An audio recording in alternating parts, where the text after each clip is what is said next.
anyone starting out, they just got to understand that it's not quick. It's not overnight. It's not overnight, but the only reason it's not overnight is because of your skill and what you know.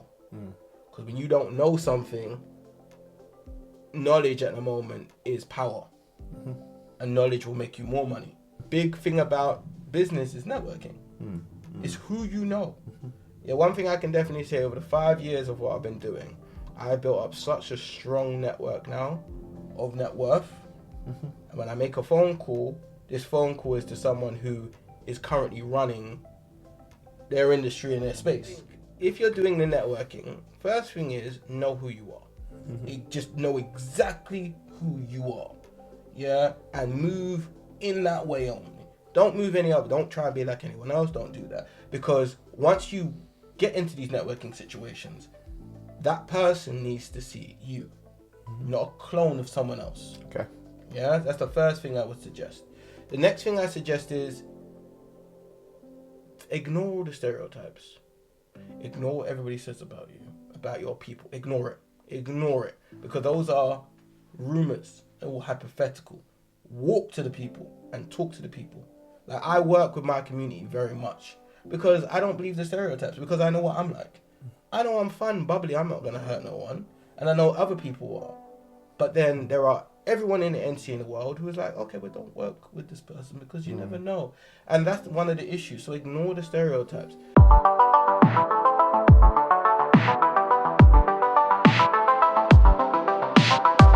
Hello everyone, and welcome to this week's episode of Against All Odds. My name is Daniel Coker, your regular host, and our guest this week is Adonis Reko White. Did I get that right? You got it right. You got it right. Yeah, man. Adonis is the founder, the CEO, and the owner of Demdrones, which is a drone company. I like to say drone empire. Drone empire. Drone empire. I know you're building a drone empire. That's what it's about. Yeah, that's what we've got to keep it nice and simple. Yeah, and Adonis is someone that I came to become acquainted with last year, the UK Black Business Week. Yep. He's a role model for many youth and black people, and people who are trying to make a space in the drone industry. Adonis, welcome to Against All Odds. Thank you very much for having me. I appreciate it. It's a lovely place. It's a wonderful studio. You know, you don't really see many. Yeah, especially when you do it in your own room. Yeah. So I have a studio is always really nice to be in. I appreciate you for having me. Adonis, what's your story? I mean, a black kid, I know people have drones, to play with, games and all that kind of stuff, but you're running a drone empire as a business. How did that come about? Before this episode starts, I'd like to ask a big favor. Your subscription means a lot to us, because the bigger this platform gets, the bigger the guests get. So do me a favor, please click on the subscribe button and the bell notification so that you don't miss out on any future episodes. Now let's get back to this episode. I mean, to be honest, the story is I saw... Well, actually, I've gone to university. I've studied computer network and mobile degree. And in that point, I understood, like, I was dealing with concepts like Cisco, and we were dealing with... I've been in the space of technology when I was in university. It took me 5 years to finish that, 2 years at part-time. So okay. I already did that. I come from a very musical background and a technology-based background. My family has been involved in music, live bands and stuff like that. Okay. So from the Caribbean, right? From the Caribbean, yeah. Okay. Everyone's Jamaican, mum, dad. So having all of that and kind of like being molded into their small protege, I didn't really take all of that because we moved around, went to different schools. I was in a boys' school originally, yeah. And that was in Hackney. Then I moved to Walthamstow with my mum. And then I moved to Enfield, where I'm currently is now. Went to the college there, then I went to uni. In that period of time, I've always worked. So I've worked in education, worked studying while studying. So, I mean, all of that kind of gave me this capability to now see things that a lot of people don't see. Okay. So we get to the drone industry now. I working at Royal Mail, you gotta have a job, gotta keep pay the bills. Yeah. You know what I'm saying? Like, we gotta be real here. Everyone out saying, yeah, man, no, like, you broke. Yes. So working for Royal Mail and doing that, getting out of the way, but in that space, like, there's a lot of, it's like a 500-year-old company. They built an empire on that space. So when you're looking at that and you're now comparing to what we currently have, people that look like me have usually been marginalized and kept out of a lot of spaces. But when we create, like, for example, Facebook and Instagram didn't pop because it was them. It popped because we got on it. You know what I'm saying? The majority of these things now, we're using it. So sometimes I look at ourselves as the majority, not the minority. Okay. So drone technology, I'm right, we need a table that we can control and build. And if you're looking at the past, even if you look at British empires, you've got Queen Elizabeth. The family has been doing it for eons. So then I look at Cleopatra, again, eons. Kush, eons. I'm like, right, building an empire is not going to be easy, but everyone can be a part of it. So, funny enough, my driving instructor said, I'm going to get one. He got one to go an electric screw at the same time.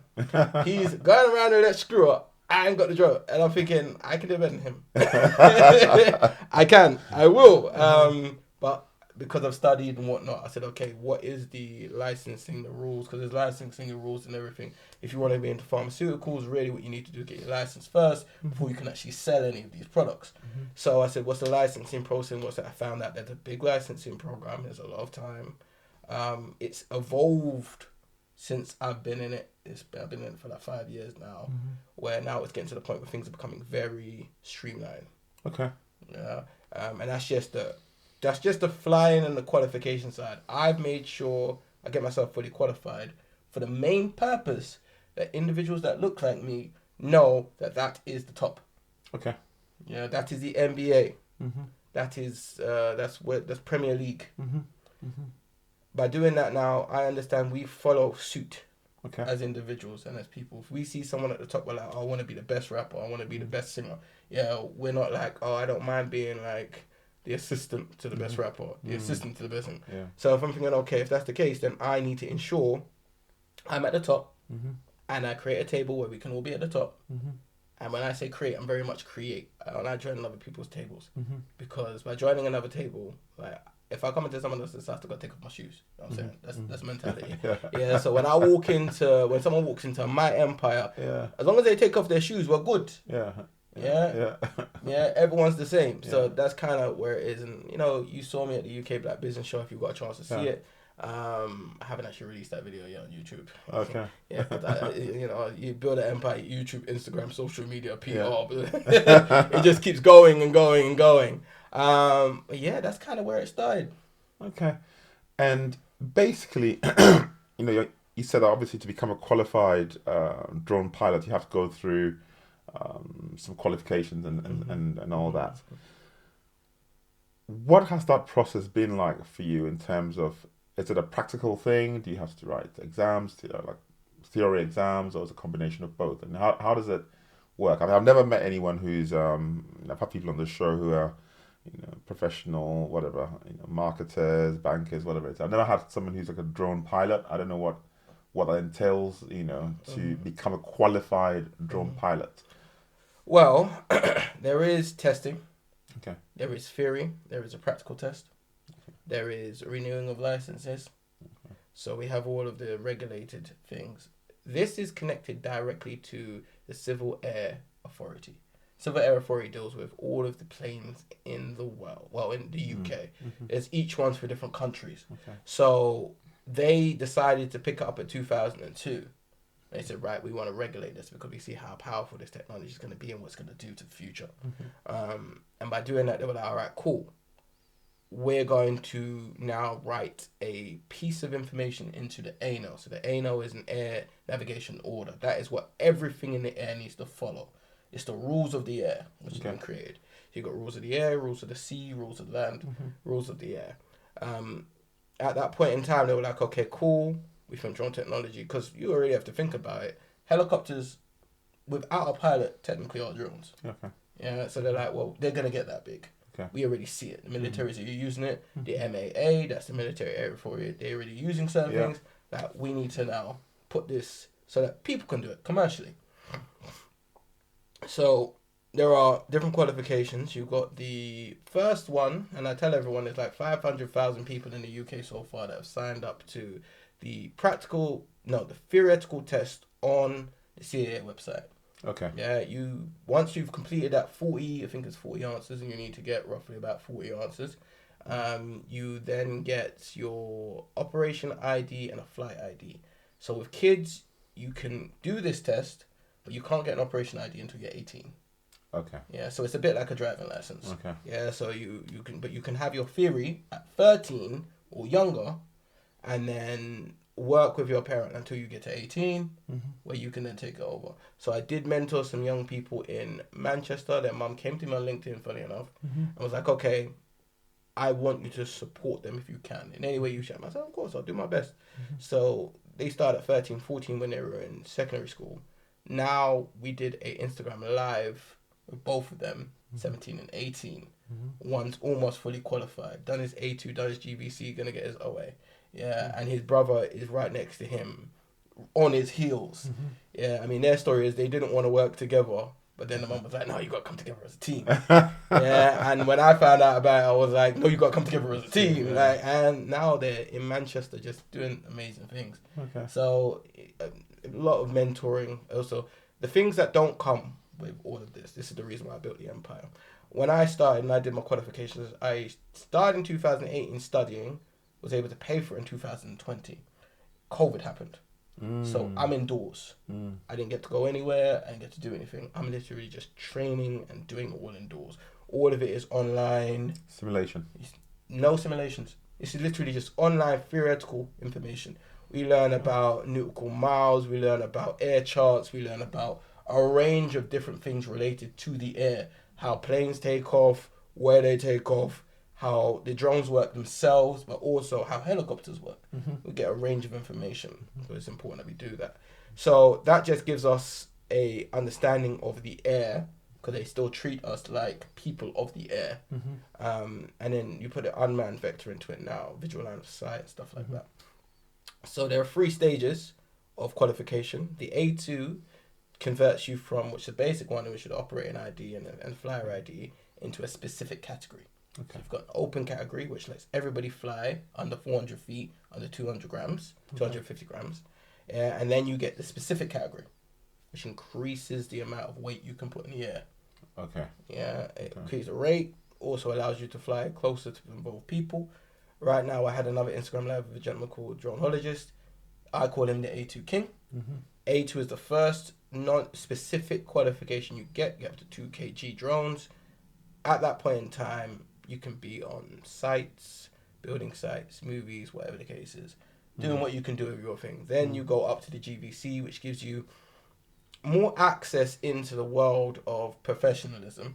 Okay. So you learn more about the air, you learn more about the theoretical knowledge.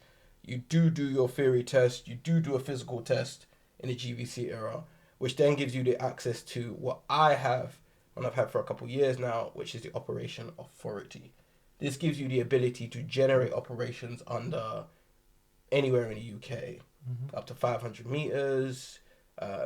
Drones can go up to under 25 kg. Oh, yeah, okay. So the size increases, the responsibility increases, you get public liability.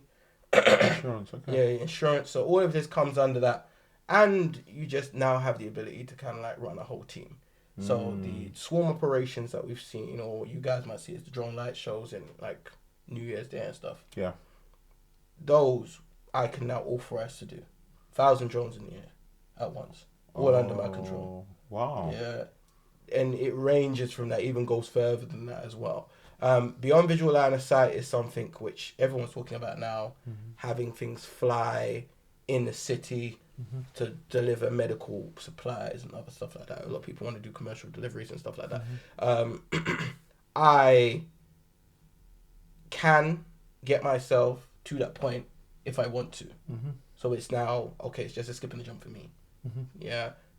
I believe visual line of sight right now, though, is the most prominent thing. Okay. Yeah, because with the beyond visual line of sight, one, He's setting up perimeters. You need to get a lot of support and sponsorship from different people, even before you do the paying for the extra payment for that. There's even something called an operation safety case, which reduces the amount. So I can do 50 meters away from uninvolved people. Yeah. Okay. The operation safety case, which technically, if everything's under your control, you can do anyway. But just to do it on the whim, yeah, you pay about like 1,700 every year, and that will reduce it down to 30, potentially 0, depending on what safety things you have on your drones. So I mean, that's just that bit, and then we haven't even gone into all of the other stuff that I've chosen to do. Me personally, I've said it's important to have a brand that can communicate with the people, because a majority of people, even at the UK Black Business Show, I asked the question. I was asking, how many of you guys have seen a drone on Instagram, you know, all of their social medias? Everyone's hands went up. I said, how many of you bought one? Maybe one hand went up. Yeah. And how many's crashed one? And it continued. And this is where you understand, it's like, it looks fun at first. Yeah. It's a great hobby, wonderful toy. But you're going to crash. Yeah. Can't avoid that. Because you have no understanding just yet. Even when you get professional, you're going to crash. Yeah, it's because that is why the insurance exists. They know you're going to crash at some point. Yeah. They know you're going to miss something. You're not going to see if the air current's running the right way. You're not going to see if the mileage is going too far in the air. You know, if you get the right gusts, you're going to get flyaway. All these things are going to happen because that's the air.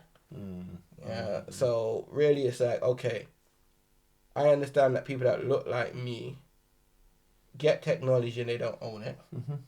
But they also don't own the concept, brand, and the monetization system around it. Yeah. So this is the reason why we get priced out, why we don't have control over things. Because it's like, okay, cool, we use Facebook, but no one owns Facebook. And then people don't know about really like stocks, so you're not buying any Facebook.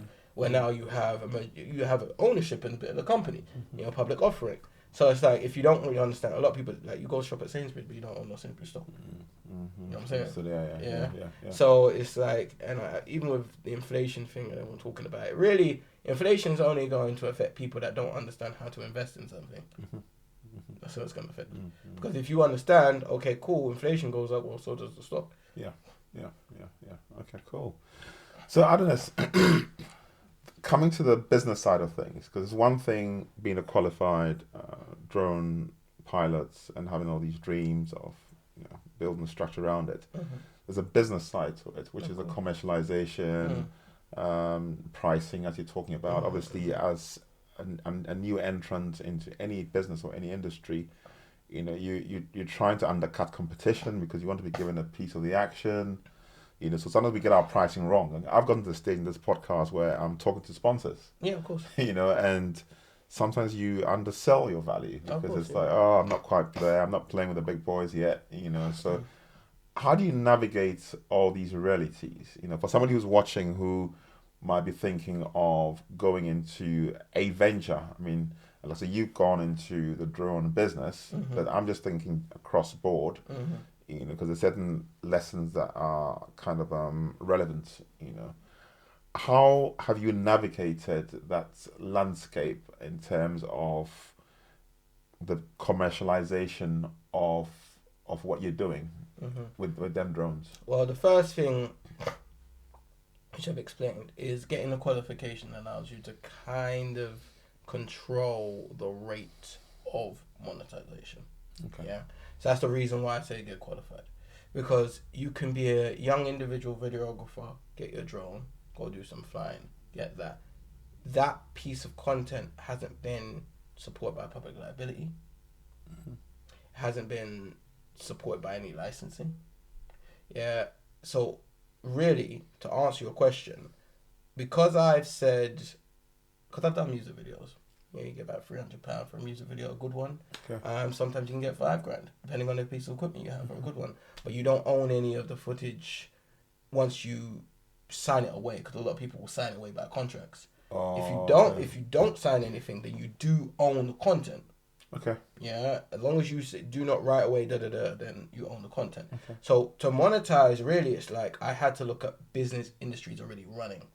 So content, I had to understand how content works. Entertainment lawyer, contracts, licensing, how those work. And the thing is, I didn't even step into that because at the point in time, you need an entertainment lawyer to run about $2,000. So if you're looking at pricing, you're looking at how much it costs to run your operation, how much your equipment costs, take that into consideration. How much it costs for your travel, take that into consideration. And because some people, and usually this is age, that knocks you out. Yeah, age and experience.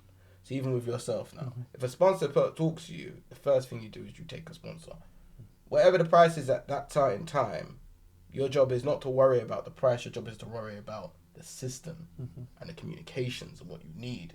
Because I've taken my business in many different angles. So I do a workshop, an introduction drone workshop, which starts from 5 all the way to 60 if we want to. Okay. Yeah. But currently I'm focusing on children between 5 and all the way to roughly about 17. Okay. Yeah. I just did one on the 2nd of April working with a charity kids club. So I'm running that because one, I'm able to provide to the new generation, find a new form of income in regards to a revenue stream. So that's one side. Then we've got the merchandise, which will come, but that only comes with credibility. Okay. So once you build a brand. Yeah, you have to build your brand. And that's another thing. That's another business angle. Building the brand, making it commercial, being in the spaces, and then having it there so people want to buy it. Okay. That's another thing. Yeah. So we've got those two there. We still have all the drone services.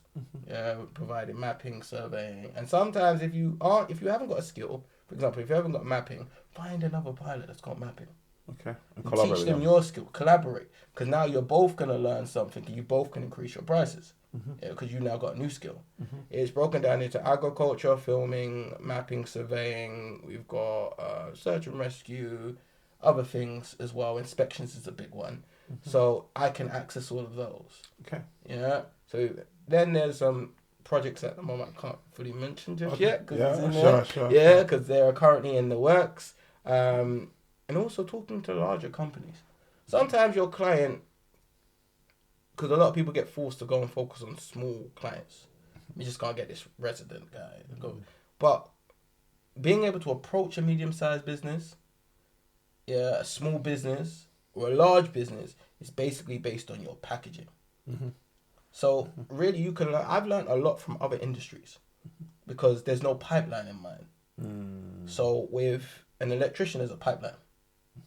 With a plumber, there's a pipeline. So the prices already exist because you've got these people who are already in the field doing it. Yeah. But with drones itself as an industry, there's 43 billion globally. Wow. Yeah, and that's the infancy at the moment because it hasn't really been tapped into. So countries slowly streamlining their operation authority is now going to allow people to become commercial a lot quicker. Yeah. But now they're getting into the field, and if they haven't got a pipeline in place, like right now I'm speaking to 2 Fortune 500 companies. Yeah, we call them Fortune 100 companies. Yeah. In regards to implementing drone services using my drone consultancy. Okay. Which is another angle. So each one of those get priced at the project. I price by project. I don't price by hour unless it's right now like the kids club or that particular thing. That might be priced by hour based on what they can provide. Okay.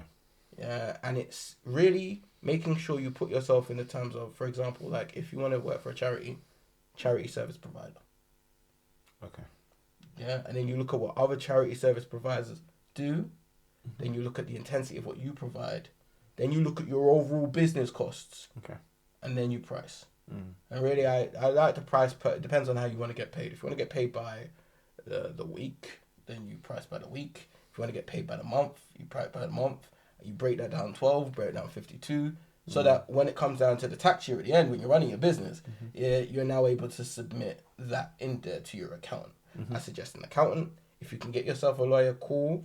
If you can get yourself some AI, get yourself some ChatGPT, cool. These are very, very, very, very useful things because until you're generating revenue, you can't get yourself a personal assistant. You know what I'm saying? Understood, yeah. So these are the things that allow you. And really, people say you need money to start a business. Really, no. You really need your idea to stick in the minds of other people. And you need to be able to provide either an offering of some sort that will allow you to then move forward. If you're not really good at, for example, let's use this. If you're not really good at this, charge £100 so that you get better. Yeah, and every piece of equipment you buy, add that to your overall pricing, then divide it by the time you need. Okay, this is how much I want an hour now. When your equipment increases, boom. When you start hiring people, put that in. So I believe budgeting is very good. Ensuring you're taking enough time to understand what the business landscape is in other areas. Because me as a drone pilot and any other drone pilots or anyone getting into the drone field, these jobs already exist. You still have people doing admin for a company. You still have people doing taxes for a company. You still have people doing advertising, marketing for a company. So they're going to have their costs. You still need to hire volunteers or hire staff. All these things are important. So if you're building an empire like me, I'm having to build multiple businesses. Yeah. Alongside it. But the way I've done it is I have a holding company. Okay. And my holding company is where everything goes through. Then when I have a partnership with someone, I say, all right, cool. Separate 1, 2, 3, 4, 5. Because partnerships as well is partnerships, and if you can get sponsors. Yeah. But if you can't get sponsors, do partnerships. Start there. Work out. Build. And then you can start working with your sponsorships. And the beautiful thing about the partnerships is if you say to a sponsor, okay, I'm working with this person, they're more entitled to say, all right, cool, well, I'll sponsor both of you because now you're one entity. Right. Okay. So that's how I've looked at business in this space, and it's taking its time, but we're getting there. Because most businesses take almost 3 to 4 years to become flourished anyway. 10 years to be a established business. So anyone starting out, they just got to understand that business it's not quick. It's not overnight. It's not overnight, but the only reason it's not overnight is because of your skill and what you know. Because when you don't know something, knowledge at the moment is power. And knowledge will make you more money. But if you don't know the knowledge, you won't know it. Especially if you don't have an accountant. Accountant right now, to be honest, is one of the best things I would say to have. Because when your taxes come through and you got to pay for your business again. And you're like, where did this amount of money come from? Wait, I have to do this? Yeah, you haven't given them all your receipts. Yeah. And like, even if you haven't done any revenue, still do a tax return. Absolutely. Yeah, because it's a paper trail. Yeah. It's a paper trail. And that's the most important thing. Wow, that's amazing. So when you got into this industry, because a lot of people talk about mentoring.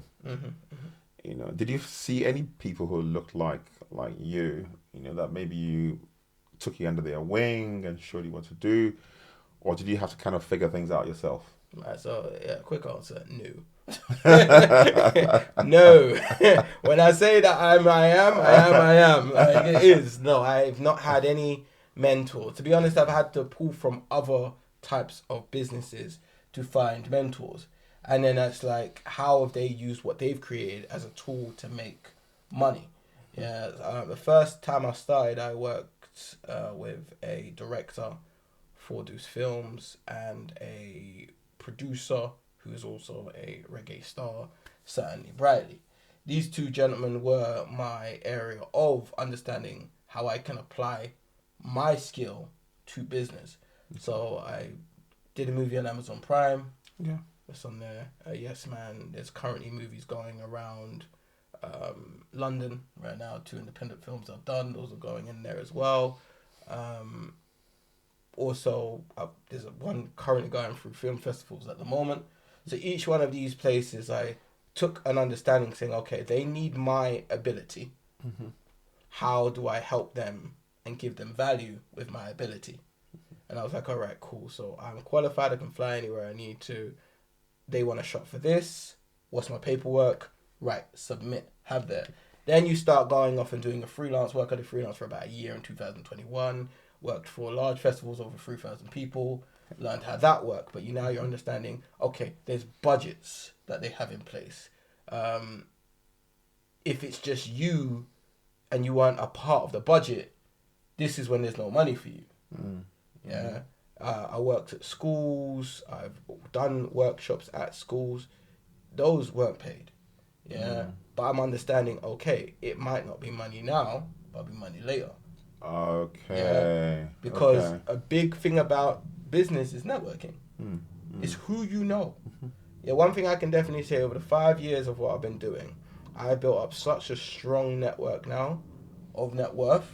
And when I make a phone call, this phone call is to someone who is currently running their industry in their space. Okay.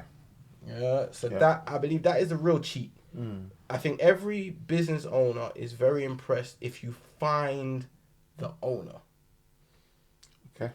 If you are able to find the owner of every business, it will generally work with you. Okay. Very important point you make on networking, because one of the benefits since starting this podcast is it's just a network. You know, I've become so connected to so many people, decision makers, power brokers, you know, people who have the voice at the table to take decisions. And if you see us sitting here today, it's partly due to the fact that I have had people who have supported us. You know, I told you when you came in that everything here you see in the studio came from support. You know, I haven't had to pay for anything. You know, so maybe just tell our guests, you know, just emphasize the importance of networking, you know, and being able to basically carry across and to communicate concisely, to get your idea across concisely. Because some people might have an idea, you know, but if they get a chance to network, you know, they're just so disjointed because they can't explain what you're doing to anybody. I mean, if you ask me what am I doing, I'm building a platform. Yeah, no, that's what you're doing. That's what I'm doing, you know, you're making sure you are. Yeah, you know, so that's essentially what I'm doing, and that I can explain to somebody in a few sentences what I'm doing, and they get it. Yeah, right? That's it.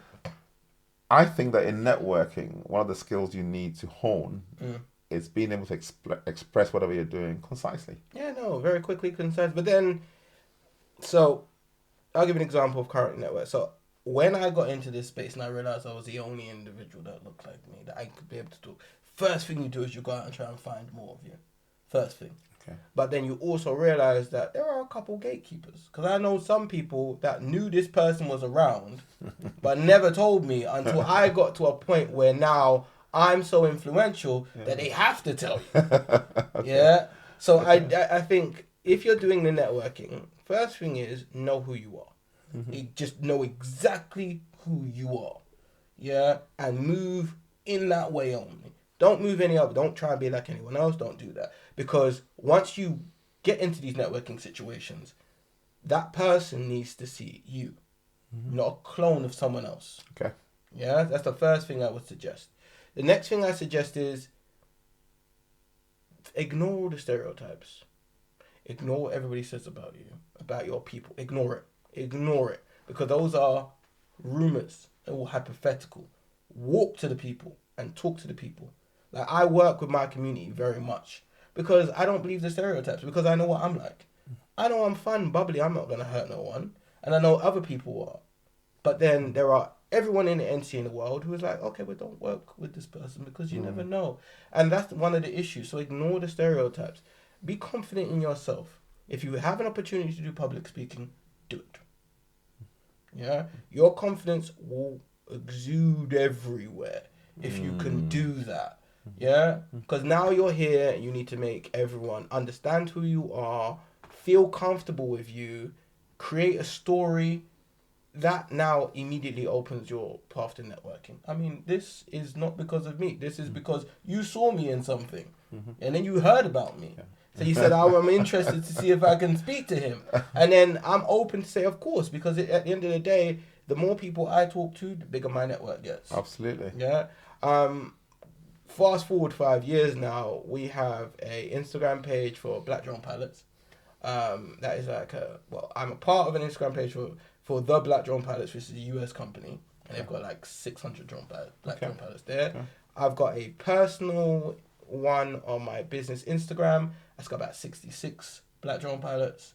All of us from all around the world, Africa, Canada, the US, Nigeria, we're trying to break into Asia. We'll find a couple in Asia. We'll find a couple in Asia. You know what I'm saying? Like it's about that.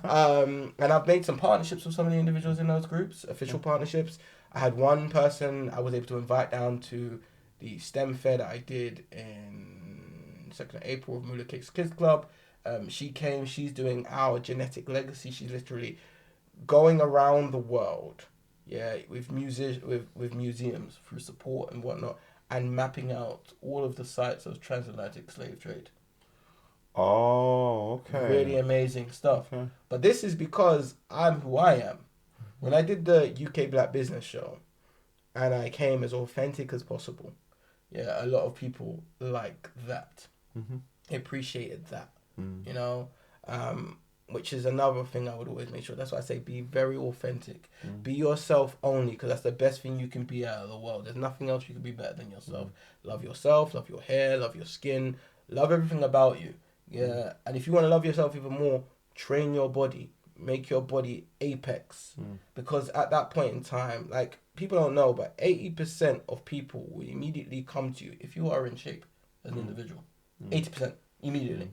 Just because they see the discipline in what you've had to do to achieve it. Oh, okay. And public perception isn't really based on what you know, it's what you look like and how you present yourself. Yeah, if people see you're confident, they'll approach you.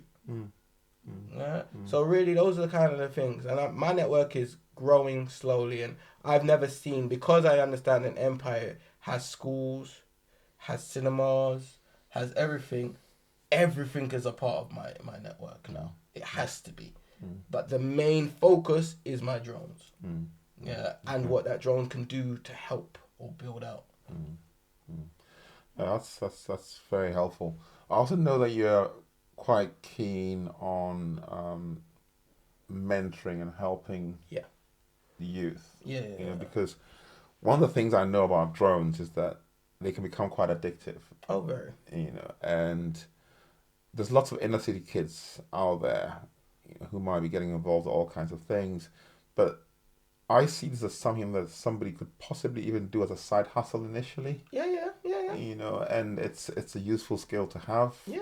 You know, and you seem to be quite passionate about helping young people. So just tell us a little bit about that, and then we'll kind of wrap up. I mean, all right. So I did a kids course in April 2023. About 2 weeks prior to that, I went down to a school which is sponsored by a working school program called Effective Transitions. Okay. And I worked with the kids there. We did a small session, something very quick. But I realized that everyone younger is watching me. 5, 6, 7, 8, 9, 10, they're watching me. Yeah. You get to 10, you've got someone younger than watching you. I have a big family. I've had younger family members watch me. When I understood that I'm being watched, and then I realized I'm being watched by everyone. Yeah, when you start getting yourself to a position where now people see you and you put yourself in those positions. Yeah, now what you're doing is you're going, okay, cool. Do I give them something to watch? And by taking that into consideration, I started looking at, all right, how can I also influence what people see? Instagram media itself influences individuals. It's one of the 4 biggest powers in the world. It's been doing it for eons. We've always had media. The Bible was media. Yeah, everything is media in certain places. Then you've got industry, then you've got workers, then you've got the planet you live on. So by having a control of media is why I then said I'm going to mentor the younger ones. I've mentored a lot of people in my time. People who are videographers, people who are doing other businesses that's got nothing related with it. Because once you understand the concept of business, you understand that. But with the kids, I realized that they are small human beings. They're small adults. They're learning faster than me. So if I can give them information early, the information I have becomes old. They can make it new. And then when I'm in a position now where they've got a new idea and I can go, come, here's your opportunity. Yeah. Make it bigger. And if I'm learning from other industries, I mean, let's look at Facebook. Facebook was supported by a couple large companies prior. That was old money. So they said, all right, cool. We're going to put old money with a new form of media. Bearing in mind, media has changed from smoke signals to drums to telecommunications, which was literally used in the war, all the way to computers. Now we've had. I was in the newspaper and The Voice recently, which makes you remember that the newspaper is still a resource that people read of certain generations. Yeah, because I don't read newspaper now, but I know the generation before me does. Yeah. Yeah. I am 89, so I was the beginning of the internet era. Yeah, but I also understand everything of the old. So I can still understand VHS. I can still understand tapes. I can still understand 8-tracks, vinyl. I know that. And that was the 60s, 70s, and 50s, you know? But they still have their mode of communication. So we're here now. Now I am the millennial, as they say. And I've got the Gen Z, the Gen X, you know? And the Gen X, they communicate via TikTok. That's their news station. So I believe if technology is going to move as fast as the children do, you need to be in line with the children and adaptable. The only way I can adapt quickly is if I'm speaking to younger people. It's the only way. I can't move any faster. If I speak to my people, I'm only speaking, we can move at the speed we can move. But when I'm sitting with my younger cousins that's 11 and they're playing Fortnite and I'm looking at Fortnite and they're able to play 2 at the same time, and I'm going, wow, this is kind of crazy. Yeah, that they're really, and then you give them some wisdom, but you really have to give them wisdom based on what they're doing. Yeah. Right, okay. I think I was like, okay, well, you got to eat. Yeah. So to play the game, you need to eat. So go eat, refuel yourself to get back on the game. I'm not going to knock children with games because there's a company I also work with called Black Tech Division, which is Black Tech Day. I was there, I spoke on stage before the UK Black Business Show. And they've recently started a BTD Gamers. Okay. Where one of the guys is getting paid a £10,000 contract for the year. Okay. Yeah, so he's making money in gaming. As he's doing that. Okay. Yeah, so with streams and Discord and TikTok and all of these things that's making a lot of people money. I mean, like, look at Mr. Beast. There was 100 million subscribers on YouTube, which is 10 years ago. That's where social kind of really hit for me. That's what we had, and YouTube was designed to be a offline broadcasting network. Away from all of the big ones. Yeah, that's why it was free. They've got content licensing on there. Content licensing. Anything you put on YouTube falls under the content license. Yeah. So it's like the world is amazing and it's large, but the youth is where it all starts, and that's where I will always be.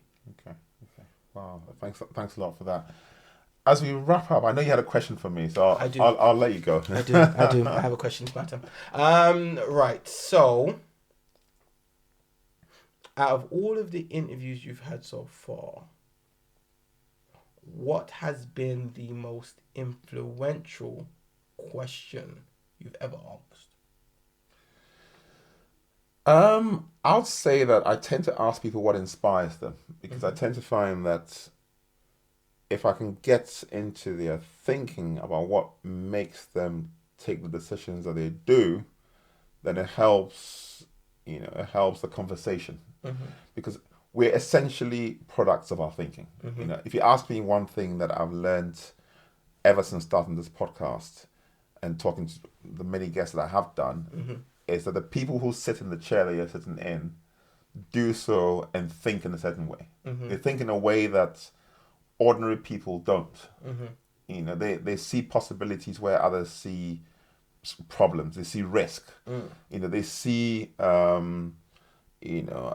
discipline where others cry out and say, I can't do this because of this and this and that. They see, if I'm disciplined, if I'm consistent, if I'm resilient, if I keep going, things will change. So I would say that finding out what inspires people, what gets people out of bed in the morning, what gets people going, because in any business venture, you're going to hit low points. I hit low points where, I put out a video, which I think is brilliant, but I don't get the views. I don't get the views, and I don't get it. I just, why are people not, watching this, and all that? But then I'm consistent. I keep going. That's it. Because I have a reason why I'm doing what I'm doing. You know, I've got something that inspires me to keep talking to guests, to keep shooting, to keep putting out this material. You know, and the fact that 1 week I don't get as many views as I'd like, it does not mean that I need to stop. No, of course not. You know, so I would say that that's the question. That's the most insightful question that I have asked. Inspiration. What inspires people? No, that's a beautiful thing. I mean, when you're inspired to work on yourself and continue working on yourself, yeah, you know your idea is only given to you, and that's the one thing that people don't really understand. When you have an idea, it's yours. That's it. You own it, you run with it. You own it, you run with it. You keep going. You see how far you can go, and if that keeps you motivated, then you're gonna go far. Yeah. Good. What do you think of this podcast and what we're trying to do? Keep going. Okay. Bring as many people as you can. Also, there's nothing wrong with learning from other cultures. Yeah, because I said it on a radio show, Colourful Radio. I was asked the question. I said, I want our people to learn from others. Take it, use it, build from it, because that's how we equal the playing field. Yeah, I mean, your enemy will learn more from you than your rival will. Yeah, because they're in competition with you. Your rival is not fully in competition because they're fully your friend, but when your enemy doesn't really care, they're like, I'm going to give you the hardest amount that I can give you. And if you take it, yeah. Good. Adonis, thank you so much for coming on our podcast. We have a tradition on this podcast where we give our guests the opportunity to dedicate the episode that they are featuring on to anyone or any group of people of your choice. So who would you like to dedicate this podcast to? And you're more than welcome to look at the camera for that. Okay, well, I want to dedicate this to everyone that understands that they can build something if they put their mind to it. So that's really everyone. Also, I want to dedicate it to me.